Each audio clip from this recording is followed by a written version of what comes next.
السلام علیکم ورحمۃ اللہ وبرکاتہ۔ کیا مرنے کے بعد کوئی مسلمان بھوت بن جاتا ہے یا نہیں؟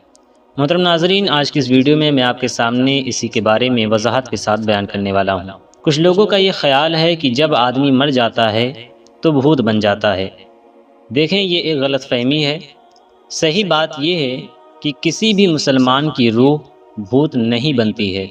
شیطان جو لوگوں کو پریشان کرتے ہیں وہی یہ سب باتیں پھیلا دیتے ہیں جس کا شرعاً کوئی اعتبار نہیں ہے۔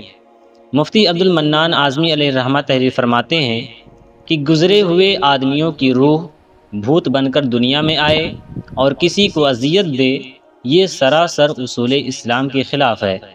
شیطان جو انسانوں پر سوار ہو کر انہیں اذیت دیتے ہیں وہی یہ باتیں جھوٹ موٹ میں پھیلا دیتے ہیں کہ میں فلاں ہوں اور فلاں کی وجہ سے سوار ہوں، وغیرہ وغیرہ۔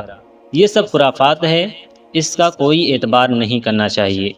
حدیث شریف میں ہے کہ مسلمان مردوں کو برائی سے یاد کرنا ممنوع ہے۔ اس جھوٹ کہنے والے کو توبہ کرنی چاہیے۔ امید ہے آپ کو یہ باتیں اچھی سے سمجھ میں آ گئی۔